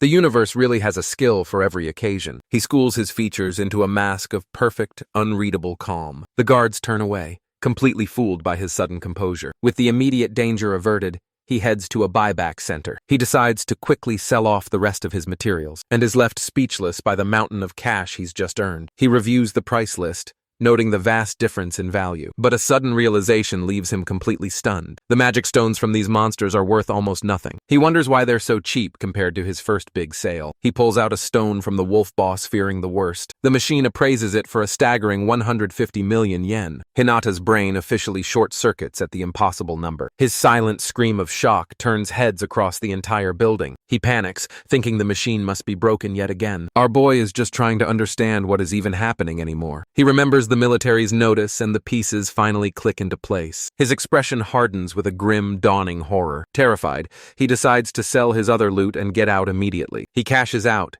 his life now infinitely more complicated. Later, Cheyenne is happily full after their celebratory meal, but she immediately remembers that she forgot to order dessert. Hinata notes his hunger-resistant skill is only for emergencies. She asks where he went, and he confirms he was at Dungeon E90. Cheyenne explains its materials sell for more than even D-rank items. Because D-rank dungeons are so crowded, their loot is far less valuable. She concludes that for making money, E90 is the perfect spot. Hinata resolves to keep farming the dungeon for its rare potions. The next day, life at the academy continues as usual. He walks through the school grounds, a new confidence in his step. He reflects on the whirlwind 3 weeks since he first enrolled. He spots Kamui in the distance and calls out her name. The other students immediately start whispering about the rumored couple. He's surprised to hear them call her the Ice Princess. Kamui explains it's a nickname she earned for her cold demeanor. Hinata offers a cold, intense stare of his own in solidarity.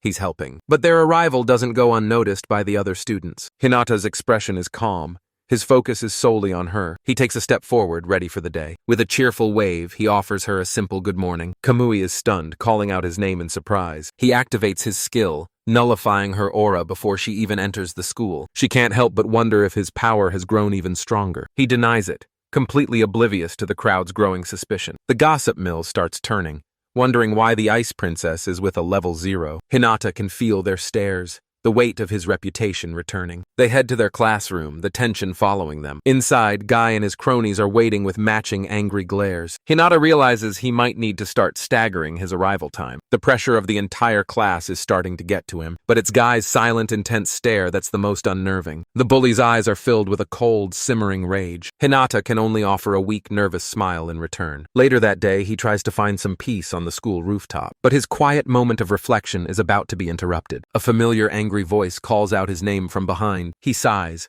realizing this only ever happens when Kamui isn't around. Guy gets in his face, sneering about him getting close to the Ice Princess. But that name, that insult, finally strikes a nerve. He knows the world sees her as a cold, distant figure, a girl who suppresses her emotions to contain her immense power, an isolated prodigy who earned her lonely title through fear. But Hinata grits his teeth, knowing that's not the real her. He clenches his fist, the memory of her struggle fresh in his mind. He knows the truth. The girl with the genuine radiant smile, and for the first time, Hinata grabs his bully, telling him she's no ice princess. He roars that Guy knows nothing of the struggles she faces every day. He screams at him not to judge her by appearances alone. With a final furious cry, he tells him to never do it again, and the system rewards his righteous anger with the intimidation skill. Guy can only let out a terrified gasp, completely overwhelmed. A dark, menacing aura now surrounds Hinata, a physical manifestation of his rage. His expression is cold, his eyes filled with a power Guy has never seen. The bully sweats, feeling a pressure far greater than any monster he's faced, but his pride won't let him back down and he prepares to fight. He lunges forward, accusing Hinata of playing the hero, but his powerful kick is blocked with almost no effort at all. Hinata's eyes are calm, his focus absolute as he holds his ground. Suddenly, a new girl appears, calling out Hinata's name in shock. The two boys are locked in a fierce, unmoving stalemate. Guy is stunned as Hinata's foot connects squarely with his chin. Hinata looks down, his expression still cold and unforgiving. The girl begs him to stop, pleading for him not to go too far. Her voice seems to snap him out of it, his eyes widening in surprise. She rushes to his side as Guy complains about another princess showing up. Hinata is completely bewildered by her sudden appearance. She asks if he was really about to finish Guy for good. He looks down, explaining he was just defending Kamui's honor. Guy gets to his feet, vowing that this isn't over, but Hinata just tells him to stop trying to stand out. With a simple flick of his wrist, he sends the bully flying backward. The force of the blow sends a shockwave up Guy's entire arm. Hinata's eyes widen, shocked by his own incredible strength. Guy collapses to the ground, completely and utterly defeated. Hinata can't believe it, realizing he only meant to give him a light tap. The girl leads him away, leaving the former bully to contemplate his life choices on the rooftop. Guy is left on the ground, his pride completely shattered. Hinata looks back,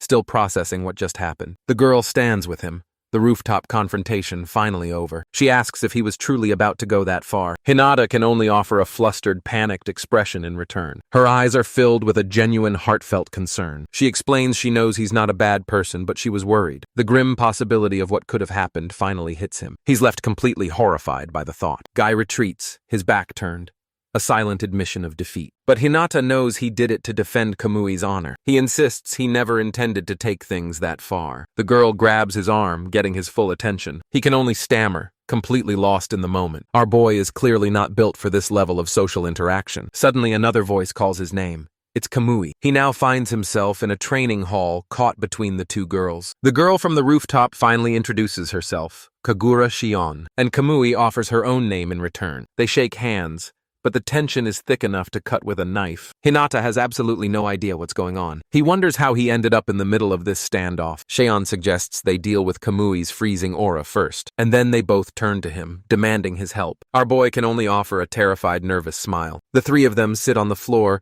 a very awkward meeting in progress. Kamui accuses Cheyenne of bullying him, a claim she vehemently denies. Hinata tries to explain that Cheyenne was just worried about him. Kamui is left completely speechless by this revelation. With the misunderstanding cleared, a quiet calm settles over the room. Kamui quietly points to herself, a look of doubt on her face. Hinata can only watch his expression, completely unreadable. Cheyenne breaks the silence, turning the focus back on him. She asks him a simple question. Does he truly believe he's weak? Hinata can only stammer out a shock, of course. But Cheyenne isn't buying it. Recalling his fight with the troll, she explains to a stunned Kamui how he took it down in a single blow. He tries to downplay it, claiming he just hit a weak spot. A likely story. Cheyenne immediately shuts him down, saying no normal person could do that. With a smug grin, she turns her attention to Kamui. She leans in, revealing she knows about Hinata's special power. Hinata panics, denying he has any such ability. Cheyenne just points, reminding him of his little disappearing act. Kamui tries to cover for him, but she's clearly flustered. Her shock is absolute when she realizes he can actually turn invisible. Cheyenne explains that even she can't sense him, but can still hear his voice. Hinata realizes she must have a special ability of her own. She reveals her S-rank power.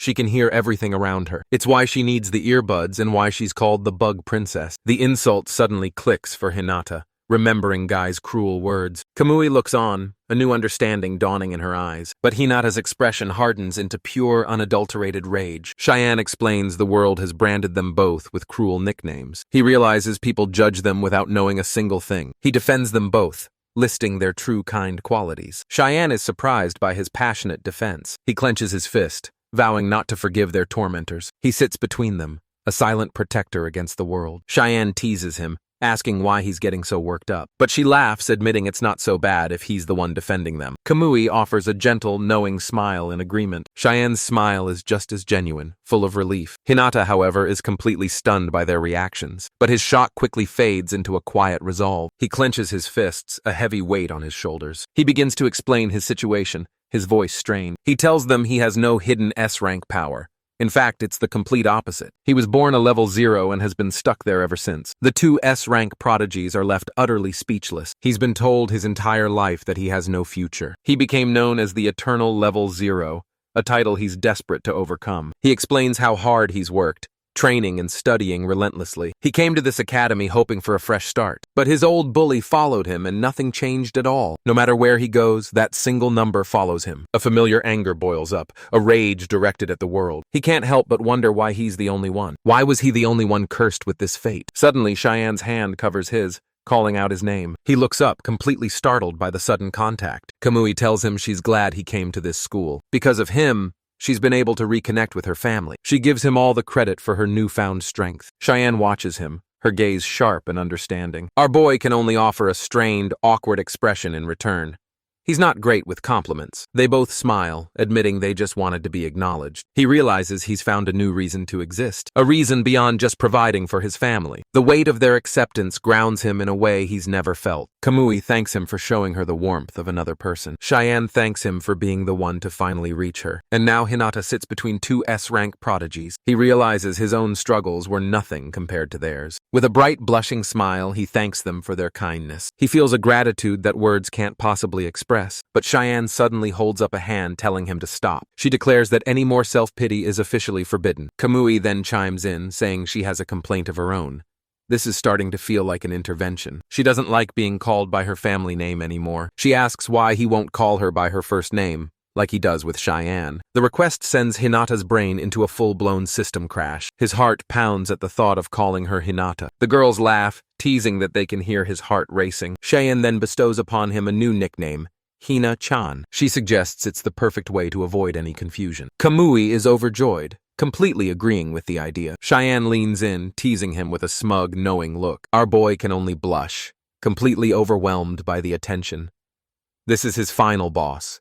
Social interaction. He tries to hide his face, the pressure becoming too much. With a deep breath, he finally manages to say her name. Kamui is left blushing and overjoyed by the simple gesture. Hinata, however, looks like he's about to spontaneously combust. The girls can only laugh as he runs away in embarrassment. Cheyenne then announces she wants to try the same training. She begs him to help her control her own power as well. Hinata reluctantly agrees, wondering what he's gotten himself into. The two S ranks stand ready, prepared for whatever comes next. With a determined look, Hinata tells them to begin. He stands before them, a lone figure facing immense power. He closes his eyes, steeling himself for the trial ahead. His eyes narrow, his focus absolute. A blinding flash of light erupts from the two S ranks. The sheer force of their combined power shakes the entire academy. Kamui grits her teeth, struggling to contain the immense energy. Cheyenne digs her heels in, trying to hold her ground. The two of them collapse, clinging to each other for support. Cheyenne pants, asking how he could possibly endure this every single day. Kamui adds that it wasn't nearly this intense last week, guess they're getting stronger. Hinata rushes in with drinks, asking if they're all right. Kamui looks up,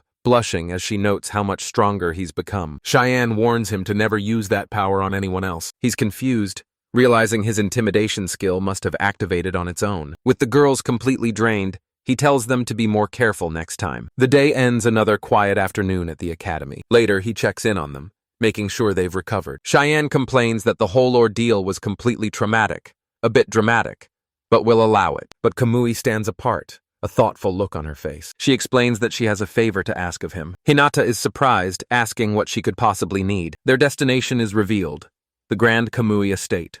Again, her mother, Irina, greets him with a blindingly cheerful welcome. He steps inside, a briefcase in hand, looking very out of place. Kamui explains she's brought another friend along this time. Irina's smile fades as she asks who this new girl is. The three of them stand outside, Kamui asking if they'd like to stay for dinner. She admits her mother wants to eat with her, and she wants that too. Hinata realizes her cold aura has prevented even simple family meals. He tells her they can leave if she's not ready, and she's overjoyed by his offer. She thanks him with a smile that could power a small city. Kamui then turns to Cheyenne, inviting her to join them as well. Cheyenne hesitates, clearly uncomfortable with the invitation. Irina's smile is gone.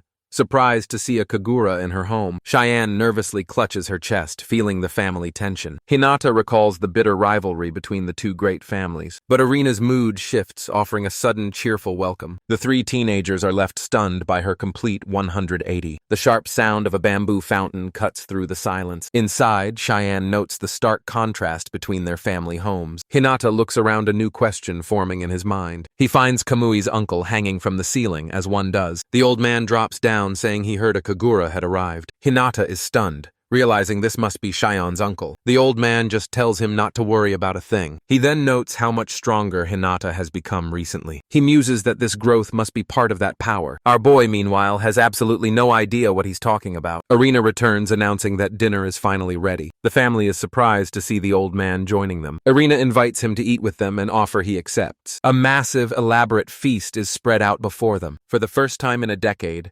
Kamui can enjoy a warm family meal. The old man immediately invites Hinata to come back every day. Hinata decides he'll need to consult the dorm mother about this. The quiet night settles over the grand Kamui estate. With the evening over, Hinata and Cheyenne prepare to depart. A new determination shines in Hinata's eyes. Irina and the old man watch them go, seeing a good family forming. Hinata walks under the full moon, the word family on his mind. A genuine heartfelt smile crosses his face. Outside, Cheyenne admits how nervous she was the entire time. Cheyenne is stunned, realizing the old man is the legendary Kamui Jizu.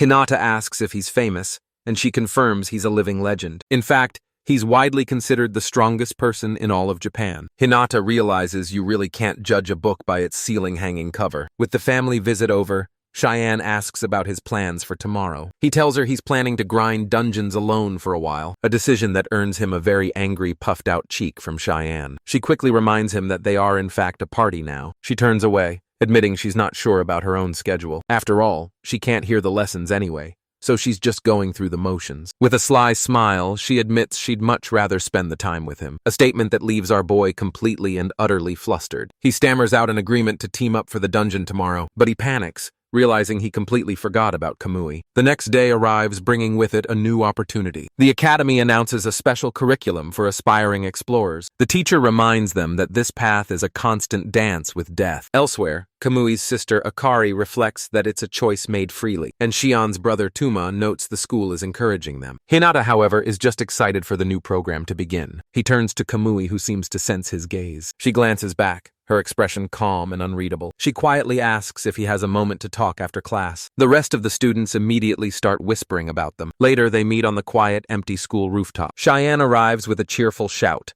ready to join the meeting. She notes his telepathy can reach just about anywhere on campus. With a flourish, she lays out a picnic blanket for the three of them. She suggests this become their new daily lunch spot. Hinata smiles, thinking that's not a bad idea at all. Kamui presents 2 ornate lunch boxes, each with her family crest. She explains her mother was so happy she made lunch for everyone, and then pulls out a third comically large box from her bag. Hinata can only wonder about the physics of her school bag. The three of them happily begin their rooftop meal together. But Hinata has something important he needs to tell Kamui. He reveals that he and Sean have already formed a party. The news leaves Kamui completely and utterly stunned. He adds that they're heading to a dungeon right after this. Kamui can only offer a quiet, understanding nod. Cheyenne, however, is clearly enjoying the sudden tension.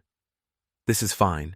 Everything is fine. Seeing her disappointment, Hinata decides to make a proposal. He formally invites Kamui to join their 2-person team. Her eyes widen, unable to believe what she's hearing. She stammers, asking if he's truly okay with that. He smiles, saying her strength would be a huge asset, but she worries that she'll only get in their way. Cheyenne teases that she might, but she's willing to allow it. Kamui immediately fires back, refusing to let Cheyenne monopolize him. With a new fire in her eyes, she declares she'll do her best. She bows, begging them to let her join the party. Hinata offers a bright, welcoming smile in return. Cheyenne laughs, officially welcoming her to the team. A radiant, blushing smile spreads across Kamui's face. Overjoyed, she accepts, and the strongest party is officially formed. Their first mission takes them back to Dungeon E90. Hinata watches as a perfect copy of himself dodges an attack. The monster is sent flying by the powerful unseen blow. Cheyenne calls out a warning as the beast soars through the air. A hand closes around the hilt of a sheathed katana. Kamui stands ready as the monster descends upon her. She draws her blade, preparing the first form of the Kamui style.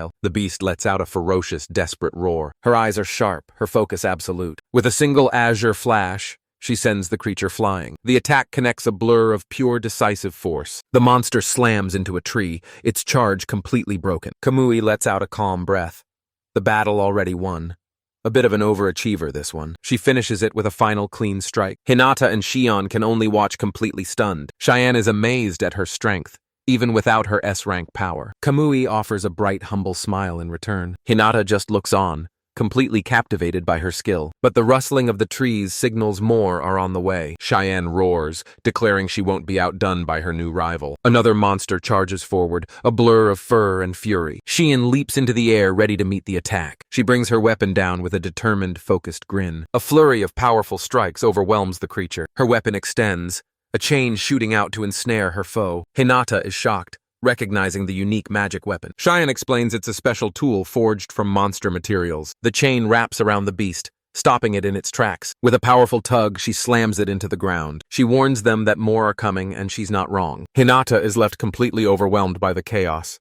He's just here for moral support, apparently. Kamui's gaze is sharp, her power on full display. Cheyenne is a whirlwind of motion, dispatching monsters with ease. Hinata realizes his party members are so strong he can't do a thing. He looks to the sky, wondering if he even belongs here. Kamui is left completely speechless by his uselessness. He just stands there, announcing his one useful skill, monster dismantling. Cheyenne teases Kamui, saying there are some things in the world he just can't lose to. Hinata can only wonder what in the world they're even talking about. He watches them from afar, wondering if he can be of any use to them at all. For now, his only roles are dismantling monsters and carrying the loot, the party's official pack mule.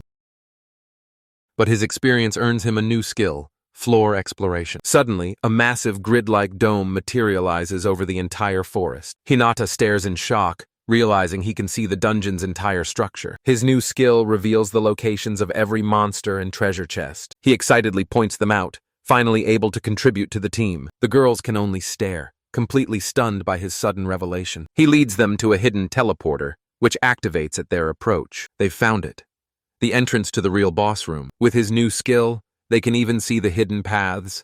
Cheyenne is ready to go. They venture deeper, following his lead into the unknown. Cheyenne calls out his name, a look of surprise on her face. Kamui stammers, trying to get his attention. She asks if she can be the one to face this boss alone. With a determined look, she declares she wants to test her training. Hinata and Cheyenne are completely taken aback by her request. He asks if she means her ice god's protection, a power she's never used in a fight. He realizes she wants to wield the very power that has tormented her for years. Her gaze is firm, confirming her resolve to face this challenge. He agrees, but warns her not to push herself too hard. And so Kamui stands alone before the massive, menacing wolf. She grips her blade, her friends watching from a safe distance. Hinata and Cheyenne can only offer their support from the sidelines. She takes a deep, steadying breath, her focus absolute. She plants her feet as a wave of ice begins to spread from her boots. A wave of pure power begins to build around her. She declares her intent to finally conquer this curse, to master the ice god's protection once and for all. She knows a single lapse in focus could be disastrous. But Hinata is there,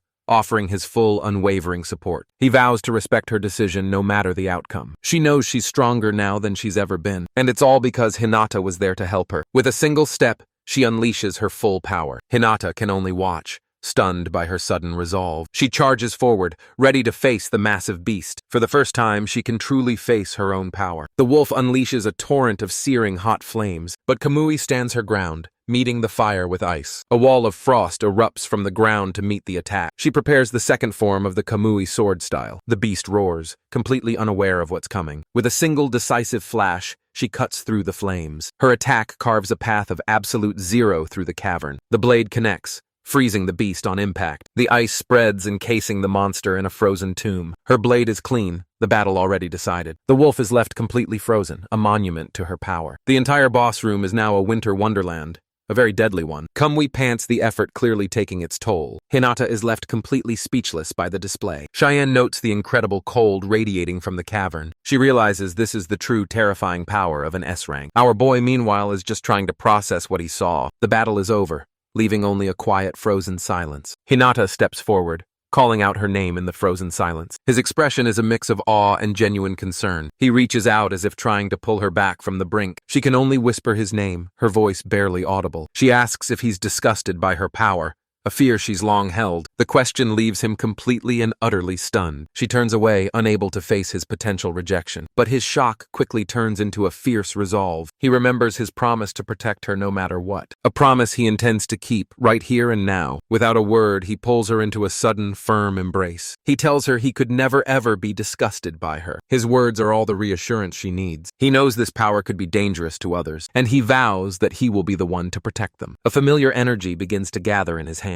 He declares he can finally use this power for her sake. A confident smile spreads across his face. This kid's power-ups are getting out of hand. Kamui can only look on, completely taken aback. He unleashes his absolute ice fusion skill once again. He promises to melt this cursed world of ice for her. He tells her the real her isn't cold at all. He wants her to look forward without any hesitation, because he promises he'll always be there to support her. Her hand tightens on his arm, her mark glowing faintly. With tears in her eyes, she offers a radiant, heartfelt smile. With the boss defeated, their dungeon run comes to an end. But Cheyenne immediately breaks the mood, vowing to protect Kamui. She then scolds her for not using his first name.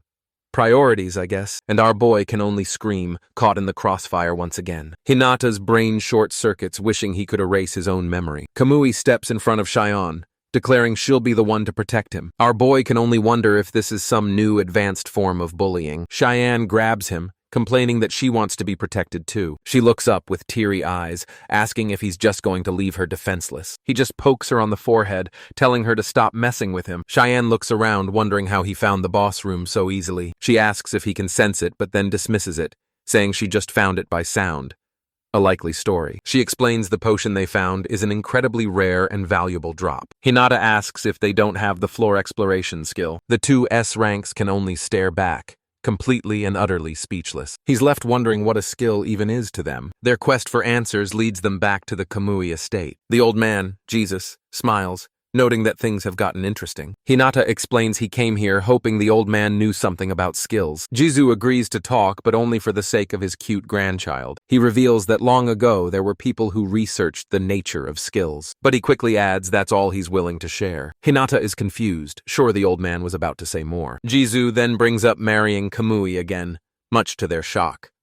This guy has a one-track mind. The girls try to reason with their uncle, but he's not listening. He explains that information on skills is a matter of national security. But if Hinata were to become part of the family, the rules might change. Hinata looks down, realizing he's been given a very specific choice. And with that, the old man declares the conversation is over. The next day, life at the academy continues as usual. Back in his room, Hinata holds a pen with a determined smile. He's been farming dungeon E90 every day, amassing a small fortune in potions. He sits alone, reflecting on his first rare drop with a quiet satisfaction. But his quiet moment is about to be interrupted by an unseen visitor. It's Fuji, looking like he's just gone 10 rounds with a dungeon boss. He calls out to Hinata, noting his friend looks equally worn out. But Fuji proudly announces he's cleared a D-rank dungeon. Hinata is stunned, realizing his friend is already tackling C-rank. Fuji laughs it off, admitting he was just support for a stronger team. But his words give Hinata a sudden brilliant idea. He invites his friend over and offer Fuji happily accepts. Later that day, Hinata prepares for his guest's arrival. He carefully prepares 2 cups of tea for their meeting,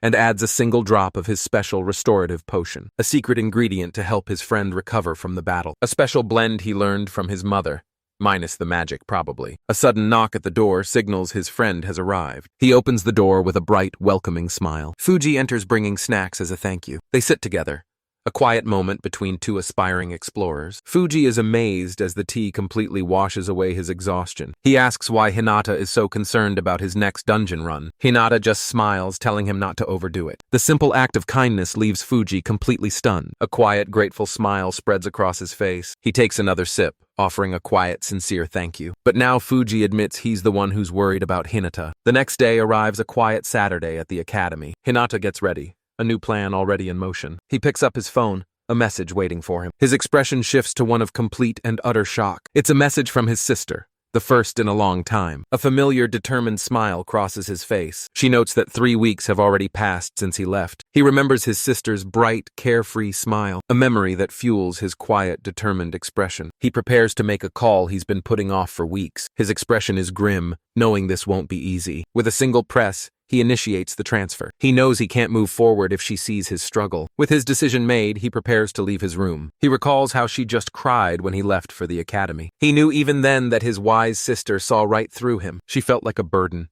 wishing she could support him instead. But now he takes a firm, decisive step forward. His resolve is absolute. He has to get stronger. He remembers his mother comforting her. A quiet, painful memory. A fire burns in his eyes, a promise to them both. Because everything he does is for the sake of his family.